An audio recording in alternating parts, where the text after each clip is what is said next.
What's up, guys and gals of the movement world? It's Sean Mishka, the Movement Miyagi, coming to you once again on behalf of Football Today on the Stats and our movement play of the week this week for week 14 of the 2023 National Football League season. And any time that we have a punt return that goes to the house, that goes for a touchdown, I'm probably going to give them some serious kudos.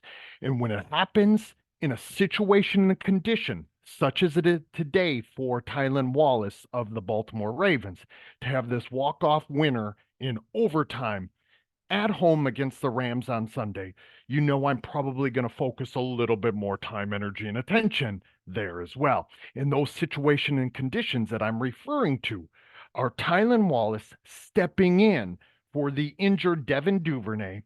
We have this game in overtime, tie game on the grass in Baltimore. And there isn't a bigger moment, a bigger condition. And you've heard me talk about before how context shapes content and how that performer environment relationship and the constraints of it will coalesce together. It doesn't get any bigger than this. Notice I mentioned that Tylan Wallace stepped in for Devin Duvernay, the injured typical returner for the Baltimore Ravens. I want to make the mention here, calling the elephant in the room. Tylan Wallace, third year in the league coming out of Oklahoma State, had never actually returned a punt at the National Football League level. And from what I can figure, he only returned three. And those weren't returned for touchdowns. I think he had like 20 or 21 yards on those three attempts in college at Oklahoma State in either his sophomore or junior season. So we're talking about a significant amount of time that has passed since Tylan Wallace has gotten a real go at returning a punt in live fire in the most amount of chaos. And you guys have heard me talk about before in punt return situations, this is the ultimate of the problem solver paradigm where problem and solver meet one another and an individual gets a chance to coordinate, control, and organize their perceptual, cognitive, and degrees of freedom in a way where it's functionally fit in a very creative, authentic, but adaptable and functional way as well. That when somebody returns a punt for a touchdown in that chaos, in that fire, it doesn't get any better than that when we're talking about problem solving. So there isn't going to be a lot to dive into here necessarily, but let's remember any time that we see this type of thing happen, we have to hold it in the highest of regard. So let's watch Tylan Wallace return this punt 75, 76 yards. We're going to get a chance to dive into it a couple different times. And then, like on most of our movement plays of the week, discuss how we might be able to go upon facilitating similar type of behavior from the individuals we work with, facilitating this problem solver form of life, this nature of doing, being, and acting, and seeing the world in this way. And we'll call out some elephants in the room here as well for Tylan Wallace and maybe what would have unfolded for him, his form of life, his niche at this moment in time as he skates down the sideline and then, rightfully so, does his celebration in this walk-off winner. Didn't even have to put his guy, Lamar Jackson, back out onto the field. My guy here at Football Beyond the Stats, our 2019 Mover of the Year in Lamar Jackson. He looks a lot like a Lamar Jackson in the way that he's moving, but in his own unique way.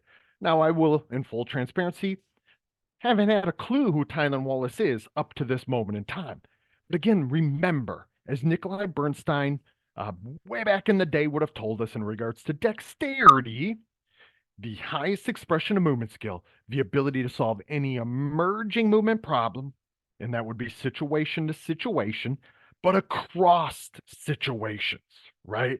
And when we think about Tylan Wallace stepping into this punt return situation, I want you to think about what that might be like. Now, granted, he's the backup punt returner to Devin Duvernay, who we've featured here at our all movement team, as well as I think a movement play of the week in years past. Devin Duvernay, high level performer as a punt returner himself for the Baltimore Ravens. But that means when there are limited punts to return in practice, whether Tylan Wallace was doing it in way back in the spring in OTAs and minicamp, or then in training camp or in preseason games. That part I'm very unaware of. I don't follow the Baltimore Ravens that closely, and I didn't watch any of their preseason games. However, we have to think about even in week 14, there isn't a lot of punts to go around in the practice setting. So for him to see this live fire, and where no two problems are any of the same to begin with, it's even more so magnified and intensified when we're talking about punt return situations. Then we talk about across conditions. Conditions can be time of game, of course. We see overtime game just 2 minutes into the overtime, tied game 31-31 against the Rams. And the Rams, I'm guessing, had the first possession here, being that there's only a few minutes elapsed, right? And so you think about the magnitude of this situation and in these conditions. On grass at his home stadium, that part's not so big of an issue, but the highest pressure filled moment. However, much like what we probably would have saw with a Josh Dobbs back in week 9 or 10 for the Minnesota Vikings, who I featured here at Movement Play of the Week, there probably wasn't a lot of pressure or anxiety. Now, there always is for any NFL player, because especially if you're a backup, you could be cut at any moment, especially a 3-year wide receiver who hasn't got a lot of goes or play time in this Baltimore Ravens offense. So, all of those things I say, guys and gals, to kind of paint the picture for what Tylan Wallace might be going through. Now, let's get into our slow motion here, okay? And we'll probably talk about a few more of those things over and over again, right? Tylan Wallace here can move in a pretty unbridled way. The reason why I say that is when you are the backup, yes, there is some pressure. Yes, there is some anxiety. But at this moment, when this ball is coming to him, really once the ball gets in his hands, and that probably was the most nerve wracking or anxious or pressure filled moments for him. Punt returner coming in and on your own 25 here, standing on your own 25 when you haven't got a lot of goes catching punts. Even if you've had it and you've got the best hands in the world, this is still the magnitude of the moment is different. He fumbles this ball, and the entire scope of the game, the entire landscape changes. He fumbles, especially if you were to lose it, right? So I would assume, again, putting myself in his movement system as much as I possibly can, that once this ball is secured and he catches it, now all of a sudden, all bets are off, and he can flip the switch in his mind to go in this true problem solving playmaker mode. And that's really what we see him do. Okay. And so let's kind of talk through what he might be attuned to and what he might be adapting around. We can watch his perceptual pickup as we do each and every week here at Football Beyond the Stats, and maybe think about what informational variables might be specifying his opportunities to act. We see him moving towards the sideline as a punt returner is sort of instructed to do, especially if they don't have any space in front of them or they get by that first guy. It's really about making the first guy miss, whether he's blocked as he is in this situation or whether he's unblocked and it's kind of your guy to deal with, right? But when you get put in some of these scenarios, again, you're never going to see this problem again. We never step in the same river twice, for we're not the same man and the river's not the same either. But in a punt return, it's even more extreme. Yes, we're talking about being attuned and sensitive to things like opponent speeds, opponent bearing angles, interpersonal distance between oneself and the nearest opponents, as well as how that opponent is behaving, but also how your teammates are behaving. These are all things that would apply if he's in this type of punt return situation, or if he just caught a ball and he's near the line of scrimmage and has to work through a bunch of traffic. But this is the utmost amount of traffic. And a lot of times, obviously, your own guys are going to be your back turned to you. They're coming to you as they are here. We see some of these interactions that are coming. And let me just get my you guys know I got to get my telestrator out, especially in this situation, right? We have this dyadic relationship that's unfolding here. We got another one here. And these things you guys can already tell if you've been here at Football Beyond the Stats before. He is probably looking to, in these situations, okay, punt return, we got to think about you are looking for green grass.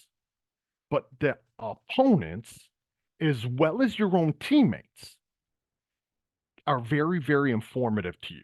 Okay. So you got to be dancing your perceptual pickup between space and living, breathing opponents. That's why the aliveness is so important. So even though we can speculate as to what he might be looking at, we also have to think about how his eyes might be dancing in sort of this saccadic fashion, right? They might be dancing between these information sources, even if he hasn't had a ton of experience here. When that instinctual mode goes into the play, you kind of get thrown into that chaos and you got to deal with it accordingly. Okay. So let's clear that and get back to moving here. And these snapshots, of course, guys and gals, become highly relevant to us because these local movement problems, as I've talked about before, are always going to be presenting differing, specifying information sources. Okay. Right here, right now, it really becomes about a number of landscapes or number of affordances in the landscape. Okay. Let me get arrows out if I can. So bear with me, guys and gals. Okay. You guys see this gap, right? And gaps afford passability, but they emerge in decay.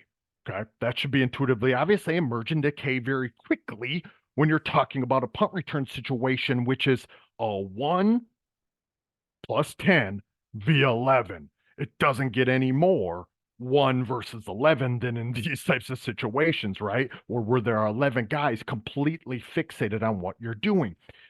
When we think about this as well, we have to think about what could be most relevant to changing how passable that gap might be. So this gap that I highlighted right here that you see me circling with the mouse, those gaps will decay or close based on who might fill it. The most relevant free defender right here that I'm now circling becomes that information source that should speak to him loudest. And it does. We watch it unfold and we think about a number of things again. All things that I've mentioned here before, but I want to reiterate and reinforce it. This guy, his posture, his kinematics, and how they might be changing as he picks it up and when he's picking it up. Let's remember affordances are individual, meaning it's specific to Tylan Wallace, and frame dependent, meaning when he picks up the information and what it might say to him, what it might invite from him, right? So the kinematics, the posture, the behaviors themselves, but then informational variables about how he's moving, what speed, what angles, as well as what might be happening beyond, as well as to the side of. Okay. But he's likely pretty fixated on this guy right here, especially with a lack of experience and exposure. It's highly unlikely that he's not dealing with all these information sources. He's really just focused on the main threat, most likely. Okay. Because of the lack of experience. But we watch him in this interaction as he zeroes in, he kind of goes into this Terminator mode, right? Like he starts to take in this information moment by moment, step by step with this dude, and starts to decelerate and change direction. Again, in context, this is why context shapes content, because where this guy is, this guy being this opponent, and how close they might be to one another. In most research, we would find that this interpersonal distance and how it's changing is going to be highly informative to how someone might have the opportunity or capability of acting. So we see Tylan Wallace begin to break down, and when this position, this posture is pretty poor as it is right here from this defender, because he kind of has him in a place where the dude has overrun it. He's got going a little too fast. because he thought Tylan Wallace was going to continue on this path, right? So when Wallace breaks down, this defender is only going to get a piece of him. But sometimes these glancing blows, especially with a guy who's 5'10", I think is what Tylan Wallace is, and 195 pounds, maybe something of that nature. If I remember correctly from my brief research, like that sometimes is enough, obviously, especially when a defender's coming in hot and if you get enough of him. Okay.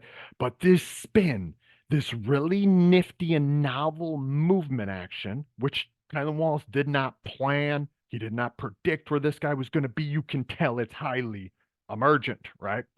And because it's emergent, it gets to just kind of go with the flow in this water like fashion. But the cool thing that we see from Tylan Wallace is how quickly he goes in to both perceiving and acting. So watch as he comes out of the spin, he is immediately trying to perceive what other opportunities are there. Are there other threats? Are there other defenders that are now closing in on me that I might have lost attention with when I was just focused in on this defender? He quickly gets his head back up on a swivel and look at how quickly he's back into that problem solver mode. Now that problem solver mode was never turned off. He's turned on, if you will, this whole time. Turned on and tuned in. So he goes right back into tuning into this information. We even see it when he's mid spin. Again, I'm speculating, but I think we can see based on the way he begins to prepare his actions and ultimately begins to act. He goes right into an active mode. We see this affordance that was there before, but it changed. Like what had changed about it? The actual distance. What changed about it back here is probably how close it was to the sideline, what is happening in these layers. So remember, simultaneous, at the same time, multiple affordances to act. Successive, so how I solve one problem is going to feed into, in a perpetual way, what other problems there might be that I could act upon. What other opportunities to act are there? AKA, what other affordances, right? And so when he hits the gas pedal, look at him on this perceptual pickup. We talked about it last week with Debo Samuel. Debo Samuel. And we see it again here now from Wallace. He's in this perceptual mode where typically the lesser skilled movers are going to look straight down that sideline and just hope that one of these cats here that is maybe not in the best position, but certainly has an opportunity to bring him down.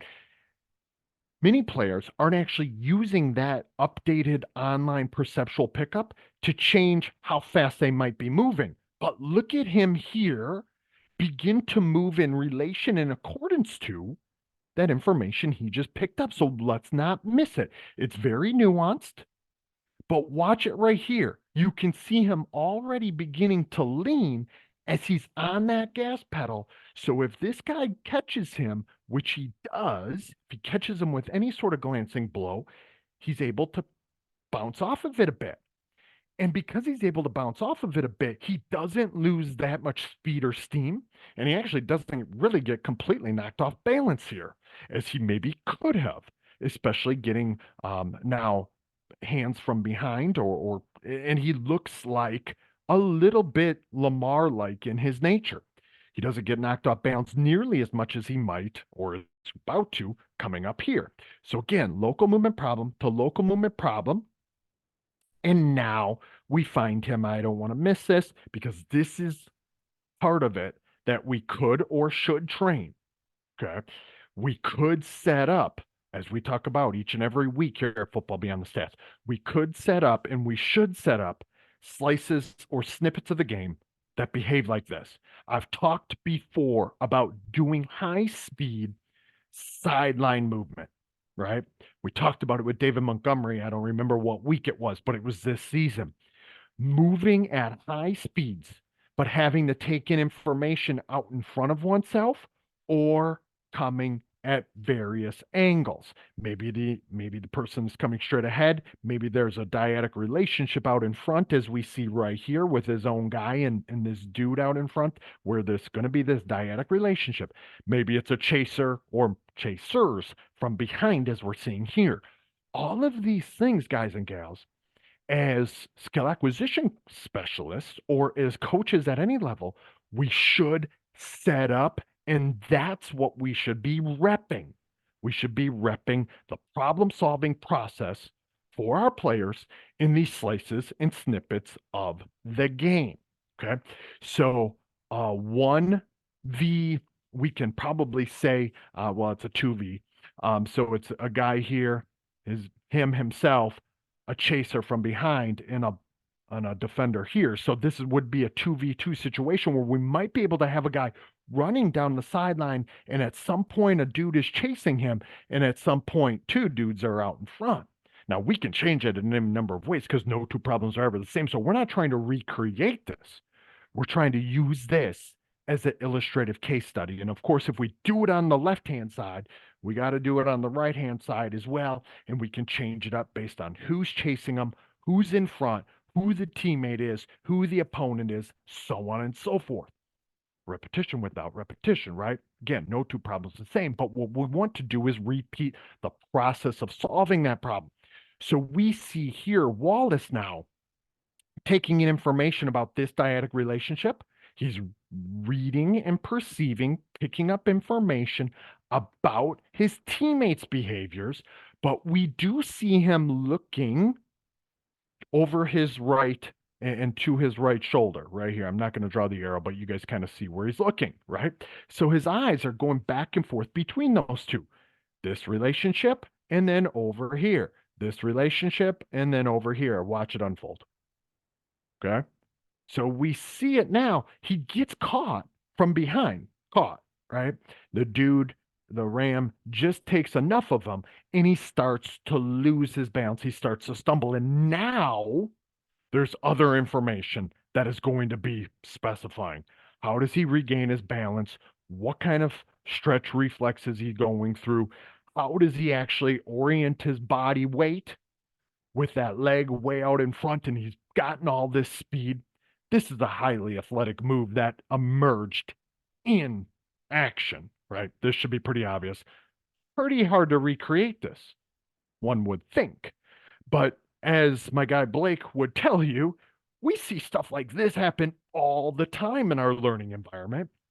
Even though guys aren't going to the ground and trying to tackle one another, if you have enough aliveness and you have enough opponent and player interactions, these types of things naturally happen and players get into that mode. Okay. So this wouldn't be all that surprising to see emerge. Now, what is surprising and what is impressive from Tylan Wallace is how quickly, again, just like in the spin move before, he gets into that problem solver mode where he has that agency. We see him constantly updating. And by now, at this point, at the 15, 20-yard line, yes, he knows that there might be a dude or two coming back behind him. But I think he knew that he was en route to pay dirt, and that pay dirt was going to mean the walk-off winner for his team.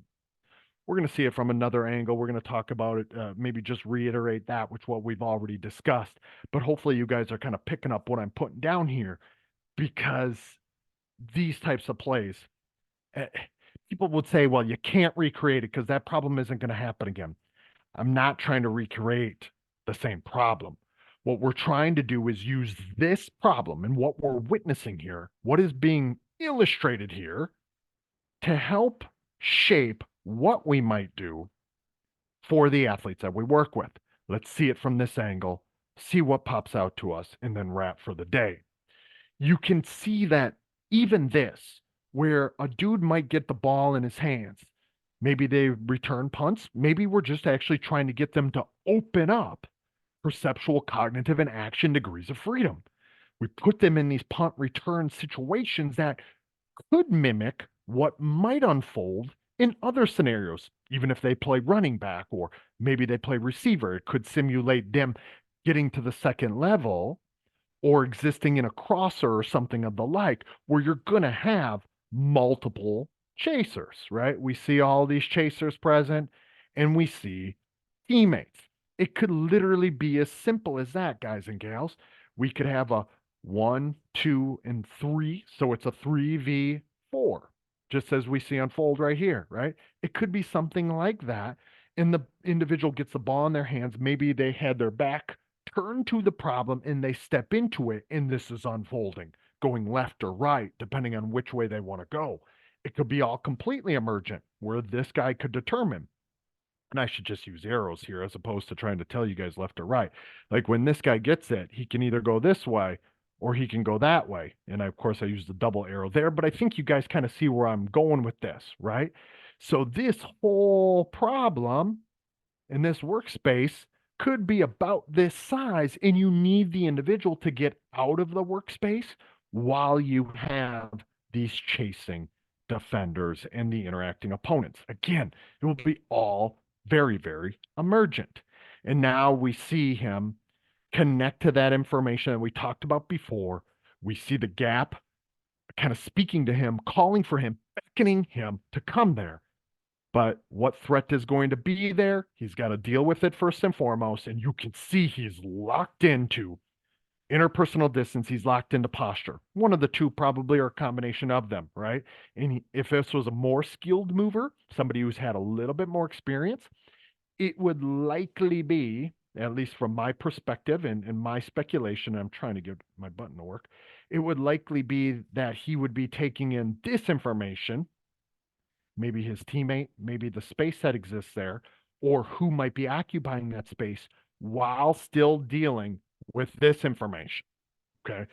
Using that understanding of simultaneous and successive affordances, likely because of his experience, not exactly dealing with all that complex information. And that's okay. He didn't need to here. And we wouldn't expect him to with the low experience. But again, let's watch the head. Let's watch where the eyes might be. Let's watch how it corresponds to his actions. Cool stuff from Tylan Wallace when he has not gotten many goes at this. And then again, we see the contorting of the body. We see his adaptive nature and actions. We see how his path changes based on what's happening in front of him. Let's not miss any of that. If this is your first time here at our movement play of the week and football beyond the stats, you can see how nuanced even a play like this might be if we're looking at it through this scope and scale of analysis, which I would purport that we could and we should. As we watch him do his thing, we watch his head and his eyes scan the landscape and potentially pick up information that exists out in the world about how he might move and what opportunities there are for him to move. Let's see it again from this angle because that's a cool angle to see it from. And of course, I love as many angles as we can get. Watch for me, if you will. Where's the head? Where's the eyes? And how are the eyes kind of guiding that movement, action, dance?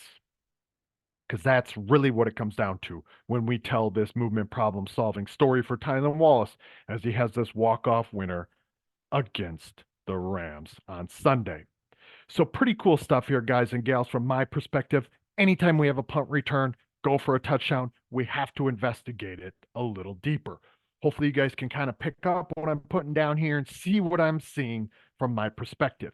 If you have thoughts, ideas, questions about that, what you saw, put them in the comments section below. I'd love to interact with you. If you like what you heard and saw, give me the thumbs up, hit subscribe, share it with your people. I would certainly appreciate it. We're winding down the 2023 National Football League season. I think we got 4 weeks left, right? There's likely to still be some doozies. And of course, don't forget, we will have not only our all movement team, but our mover of the year that will come out at the end of the season. This will be our 11th year of doing it. And who do you think will be named my mover of the year? I'm probably narrowed down to about 3 or 4 players right now. Took that list down from 10 or 12 in the last few weeks, and we're probably at 3 or 4 right now. You might be able to guess who I have. You might not. We'll see. But I'm excited to be able to deliver that for you and see who might emerge victorious as our new mover of the year. So for Sean Mishka, the Movement Miyagi, this has been week 14 of the 2023 National Football League season here at Football Beyond the Stats and our Movement Play of the Week. I'll talk to you guys next time.